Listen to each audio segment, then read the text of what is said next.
Esto es lo más grave que ha pasado en la democracia española desde el 23F. Y no exagero ni un milímetro. Porque lo que vamos a contaros hoy demuestra que el Tribunal Supremo de España, la máxima instancia judicial del país, está completamente podrido. Completamente corrupto. Completamente al servicio del Partido Popular. Y tenemos las pruebas. Tenemos los mensajes. Tenemos las grabaciones. Tenemos las filtraciones. Tenemos todo. Y cuando terminéis de escuchar esto, cuando sepáis lo que ha pasado realmente con el fiscal general del Estado Álvaro García Ortiz, cuando entendáis cómo se ha cocinado su condena desde dentro del propio Tribunal Supremo, cuando veáis los nombres, las conexiones, las filtraciones, os vais a quedar helados. Porque esto no es justicia. Esto es una cacería política orquestada desde las más altas instancias del Poder Judicial español. Y no te vayas todavía, porque lo que vas a descubrir a continuación no te lo puedes imaginar.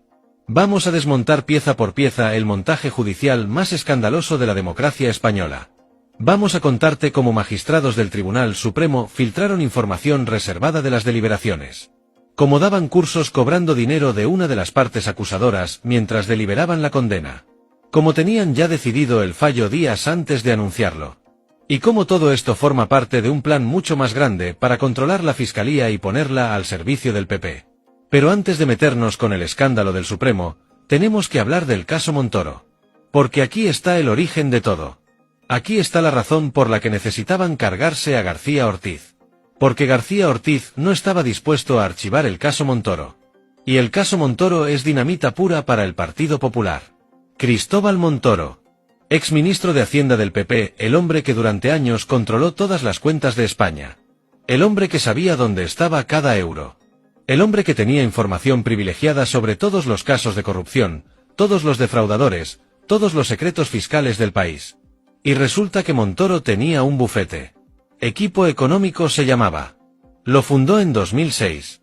Y ese bufete cobraba millones de euros de empresas gasistas. Y casualmente, justo después de cobrar esos millones, se implementaban reformas legislativas que beneficiaban enormemente a esas mismas empresas gasistas. Casualidad, ¿verdad? Pues no es corrupción. Es tráfico de influencias. Es utilizar tu posición como ministro de Hacienda para beneficiar a las empresas que te pagan. Así de simple. Así de claro. Así de ilegal. Y hay más. Porque Montoro no solo cobraba de las gasistas.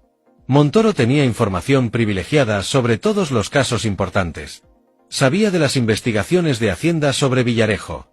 Sobre el pequeño Nicolás. Sobre la baronesa Thyssen. Sobre Rafa Nadal. Sobre Rato. Sobre Francisco Granados. Sobre Esperanza Aguirre. Sobre Aznar. Sobre Juan Carlos y... Montoro lo sabía todo. Y utilizaba esa información. La filtraba a quien le interesaba. Protegía a sus amigos. Perseguía a sus enemigos. Era el gran controlador de la información fiscal de España. Y todo esto está siendo investigado. Hay una causa judicial abierta. Hay documentación.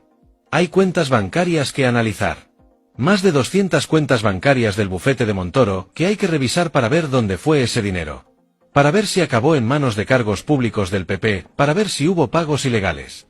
Para ver si hubo sobornos. Pero aquí viene lo increíble. Lo escandaloso. Lo que demuestra que hay obstrucción desde dentro de las instituciones. La UCO, la Unidad Central Operativa de la Guardia Civil, solo ha analizado 10 cuentas. 10 de más de 200. Y llevan años con el caso. 10 cuentas. ¿Cómo es posible? Pues porque no quieren avanzar. Porque están yendo en plan tortuga. Porque están obstruyendo la investigación desde dentro. Y esto no lo digo yo. Lo dice la fiscal del caso. Carmen García Cerdá. La fiscal anticorrupción encargada de investigar a Montoro. Ha presentado un escrito oficial diciendo que la UCO no está haciendo su trabajo diligentemente. Que solo ha analizado 10 cuentas de más de 200. Que están bloqueando la investigación. Y Carmen García Cerdá sabe de lo que habla. Porque ella trabaja en la Fiscalía Anticorrupción de Madrid. En el edificio de la calle Manuel Silvela. Y allí hay una unidad de la UCO. Es decir, que ella ve todos los días a los agentes de la UCO que están investigando el caso. Los conoce. Los mira a los ojos. Y sabe que están obstruyendo. No está hablando de una UCO abstracta. Está hablando de sus compañeros. De los agentes que trabajan en su mismo edificio. Y está denunciando públicamente que no están haciendo su trabajo. Que van en plan tortuga. Que solo han analizado 10 cuentas de más de 200. Eso es obstrucción. Eso es proteger a Montoro. Eso es intentar que el caso no avance para que prescriba. Para que se archive. Para que Montoro y sus amigos del PP salgan impunes. Y no te vayas todavía, porque lo que vas a descubrir a continuación no te lo puedes imaginar. Porque ahora viene la conexión con el fiscal general. Ahora viene por qué necesitaban cargarse a García Ortiz. Álvaro García Ortiz es el fiscal general del Estado. El máximo responsable de la Fiscalía Española. Y García Ortiz no estaba dispuesto a archivar el caso Montoro. García Ortiz quería que se investigara. Quería que avanzara. Quería que se depuraran responsabilidades. Y eso al PP no le gustaba. Porque Montoro es intocable para ellos. Montoro sabe demasiado. Montoro tiene demasiada información. Si cae Montoro, puede arrastrar a medio PP. Así que había que parar el caso. Y para parar el caso, había que controlar la Fiscalía. Y para controlar la Fiscalía, había que cargarse a García Ortiz. Y ahí es donde entra el Tribunal Supremo. Ahí es donde entra Manuel Marchena. Ahí es donde entra Andrés Martínez Arrieta. Ahí es donde entra todo el entramado judicial corrupto del PP. Porque lo que han hecho con García Ortiz no es justicia. Es una cacería política. Es un montaje judicial. Es una operación coordinada para quitarse de en medio al fiscal general y poner a alguien más dócil. Más controlable. Más dispuesto a archivar casos que molestan al PP. Y las pruebas están ahí. Las filtraciones están ahí. Los mensajes están ahí. Todo está ahí. Empecemos por el principio. García Ortiz fue juzgado por el Tribunal Supremo acusado de revelar secretos. ¿Qué secretos? Pues supuestamente filtró un correo electrónico sobre el caso de la pareja de Ayuso, Alberto González Amador, que había defraudado a Hacienda. Pero resulta que no hay ninguna prueba de que García Ortiz filtrara ese correo. Ninguna. No hay la pistola humeante. No hay el mensaje. No hay la llamada. No hay nada. Cero pruebas. Entonces, ¿cómo le condenan? Pues cambiando el delito. Porque como no pueden probar que filtró el correo, le van a condenar por otra cosa. Le van a condenar por una nota informativa que publicó la Fiscalía el 14 de marzo de 2024. Una nota informativa. Una nota oficial de la Fiscalía respondiendo a informaciones falsas que se estaban publicando en los medios. Una nota haciendo su trabajo. Defendiendo la institución. Aclarando los hechos. Pero el Supremo dice que esa nota contenía información reservada. Que reveló secretos. Que cometió un delito. Y aquí viene lo increíble. Porque el propio Tribunal Supremo, el 15 de octubre de 2024, dijo que esa nota aparentemente no tenía información reservada indebida. Lo dijeron ellos mismos. Manuel Marchena lo puso por escrito. Aparentemente no era delictiva. Pero ahora, meses después, dicen que sí es delictiva. ¿Qué ha cambiado? Pues que necesitan condenar a García Ortiz sí o sí. Porque el plan es ese. Quitárselo de en medio. Controlar la Fiscalía. Proteger al PP. Y para justificar ese cambio de criterio, se tienen que ver todas las sesiones del juicio oral otra vez. Tienen que hacer lo que Ernesto Ekaizer llama la sentencia Frankenstein. Una sentencia hecha de retazos. De distintas partes. De argumentos cogidos de aquí y de allá para justificar lo injustificable. Tienen que coser argumentos del juicio oral para decir que ahora sí ven que la nota era delictiva. Aunque antes dijeron que aparentemente no lo era. Tienen que ser creativos. Tienen que inventarse un relato. Tienen que construir una sentencia que justifique una condena que ya estaba decidida antes del juicio. Porque la condena ya estaba decidida. Y las pruebas de eso son demoledoras. Ernesto Ekaizer, uno de los periodistas más prestigiosos de España, especialista en información judicial, recibió un mensaje de WhatsApp el sábado, 15 de noviembre. 4 días antes de que se anunciara el fallo. Y ese mensaje decía exactamente, lo van a condenar 5-2. Y así fue. 4 días después se anunció la condena. 5 votos a favor de condenar, 2 en contra. Exactamente como decía el mensaje que recibió Ekaizer el sábado. Eso es una filtración. Eso demuestra que el fallo ya estaba decidido antes de terminar las deliberaciones. Eso demuestra que todo el juicio fue una farsa. Una pantomima. Un teatro para justificar una condena política que ya estaba pactada. Y Ekaizer tiene ese mensaje. Lo ha enseñado públicamente. Está ahí. No es una invención. Es una prueba de que hubo filtración.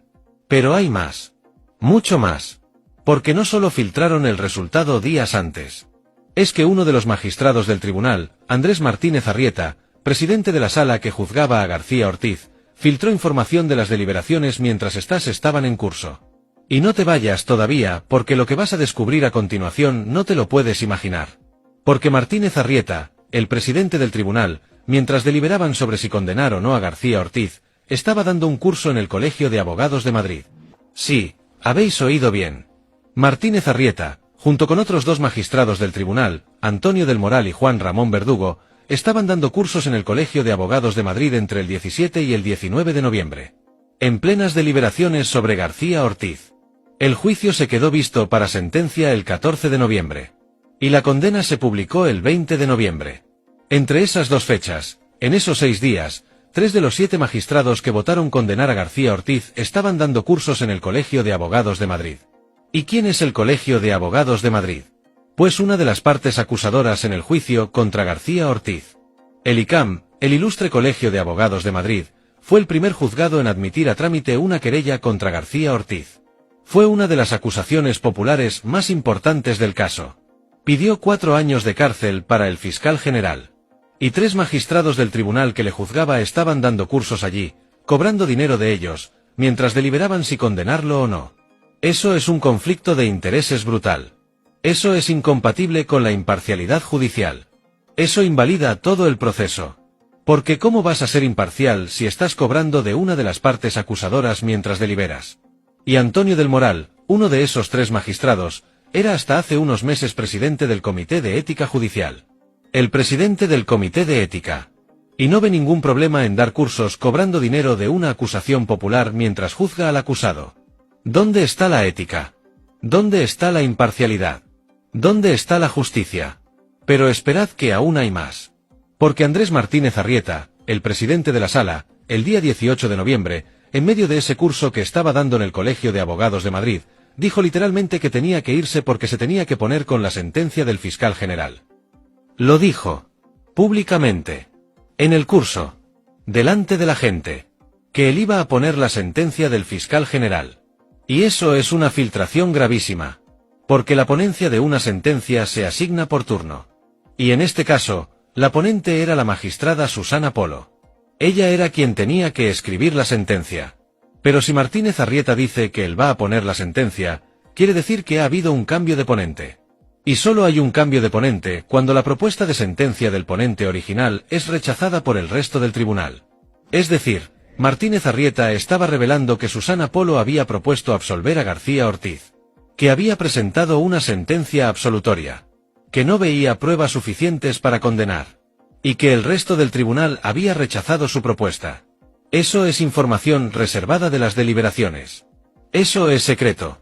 Eso está protegido por ley.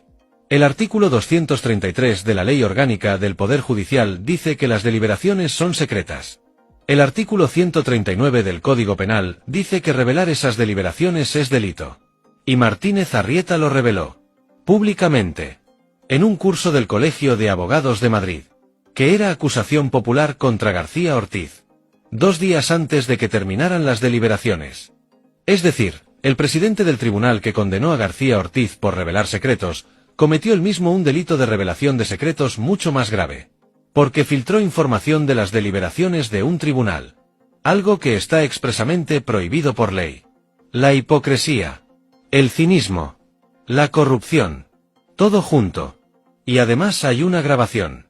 Una grabación del magistrado Juan Ramón Verdugo, otro de los que daban cursos en el ICAM, diciendo, mañana haremos deliberación.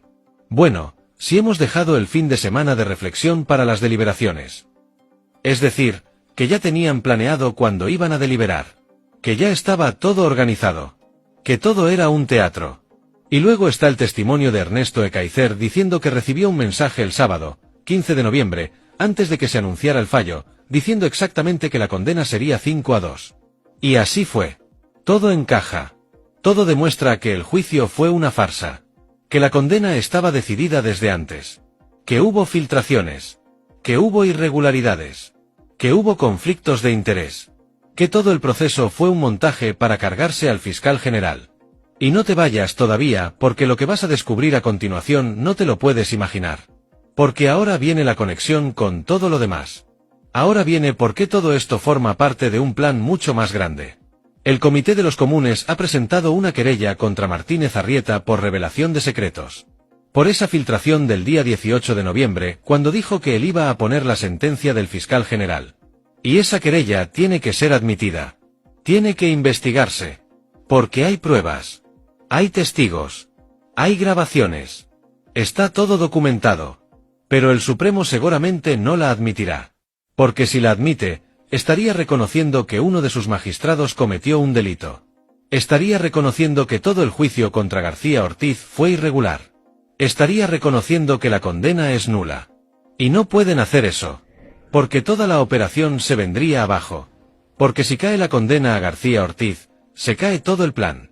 Y el plan es controlar la fiscalía. Porque García Ortiz ya está fuera. Ya está condenado.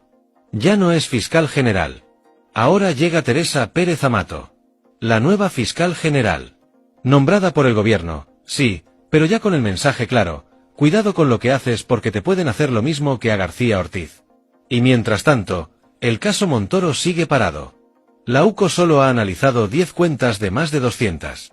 La investigación no avanza. Va en plan tortuga. Y seguramente acabará prescribiendo. Acabará archivándose. Y Montoro y sus amigos del PP saldrán impunes. Porque ese era el plan. Cargarse a García Ortiz para controlar la fiscalía. Para que casos como el de Montoro se archiven. Para que la corrupción del PP quede impune. Para que nadie investigue. Para que nadie moleste. Y todo esto con la complicidad del Tribunal Supremo. Con magistrados que filtran información.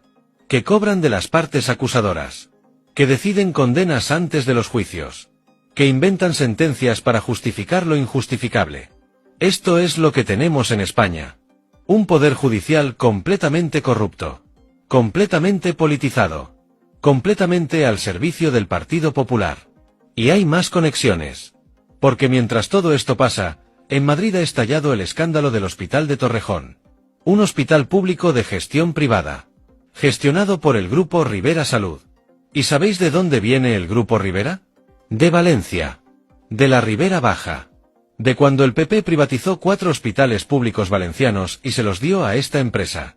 El Grupo Rivera. Y cuando llegó el Botánico, cuando llegó Ximo Puig y Mónica Oltra al gobierno valenciano, revisaron esos contratos. Y no los renovaron. Porque eran un desastre. Porque el Grupo Rivera estaba dando un servicio pésimo. Porque estaban priorizando beneficios sobre pacientes. Y el Grupo Rivera se enfadó. Mucho. Y según Mónica Oltra, este grupo promovió y financió a activistas de ultraderecha para presentar querellas contra ella. Para acosarla. Para conseguir su dimisión. Y lo consiguieron. Mónica Oltra dimitió. Aunque luego un juez dijo que no había que llevarla a juicio oral. Que no había delito. Pero el daño ya estaba hecho. Oltra ya había dimitido. Ya estaba fuera del gobierno. Y el Grupo Rivera siguió con su negocio. Ahora con capital francés. Y expandiéndose por España. Hospitales en Alicante, en Vigo, en Madrid. Y en Madrid gestionan el Hospital de Torrejón. Un hospital público pero de gestión privada. Modelo Ayuso. Privatización de la sanidad pública. Y resulta que han salido unas grabaciones. Unas grabaciones del máximo ejecutivo del Grupo Rivera, Pablo Gallard, dando órdenes a sus directivos para aumentar beneficios. ¿Cómo? Retrasando los tratamientos más caros. Rechazando pacientes. Manipulando listas de espera. Alargando tiempos de espera para que la gente se canse y se vaya. Priorizando beneficios económicos sobre la salud de los pacientes. Literalmente. Con grabaciones. Con audios. Con pruebas. Y cuando empleados del hospital denunciaron estas prácticas por el canal interno de la empresa, fueron despedidos. Fulminantemente. Represalias por denunciar. Esto es el modelo Ayuso. Esto es la privatización sanitaria. Esto es convertir la salud en un negocio donde lo importante no es curar a la gente sino ganar dinero. Y todo está conectado. El PP privatiza la sanidad. Mete a empresas privadas a gestionar hospitales públicos. Esas empresas priorizan beneficios sobre pacientes. Y cuando alguien denuncia, lo echan. Y si hay investigaciones judiciales que molestan al PP, como el caso Montoro, ponen a la UCO a ir en plan tortuga. Y si el fiscal general no archiva esas investigaciones, montan un juicio amañado para condenarlo y quitárselo de en medio. Todo encaja. Todo forma parte del mismo sistema. Del mismo entramado de poder. Del mismo modelo de corrupción institucionalizada. Y no te vayas todavía, porque lo que vas a descubrir a continuación no te lo puedes imaginar. Porque ahora viene lo peor. Ahora viene hasta donde llega la corrupción del sistema. Porque resulta que Montoro no solo tenía información sobre casos de corrupción. Montoro sabía quién defraudaba a Hacienda. Montoro tenía los datos fiscales de todos. De todos los poderosos. De todos los ricos. De todos los políticos. Y utilizaba esa información. La filtraba selectivamente. Protegía a sus amigos. Perseguía a sus enemigos. Tenía todo el poder. Sabía de Villarejo. Sabía del pequeño Nicolás. Sabía de la baronesa Thyssen. Sabía de Rafa Nadal. Sabía de Rato. Sabía de Francisco Granados. Sabía de Esperanza Aguirre. Sabía de Aznar. Sabía de Juan Carlos y... Montoro lo sabía todo. Y lo utilizaba todo. Era el gran controlador de la información fiscal. El gran chantajista. El gran protector de los corruptos del PP. Y por eso no puede caer. Porque si cae Montoro, si se investiga de verdad su bufete, si se analizan esas más de 200 cuentas bancarias, va a salir todo. Van a salir todos los pagos. Todas las comisiones. Todos los sobornos. Todo el entramado de corrupción del PP. Por eso la UCO va en plan tortuga.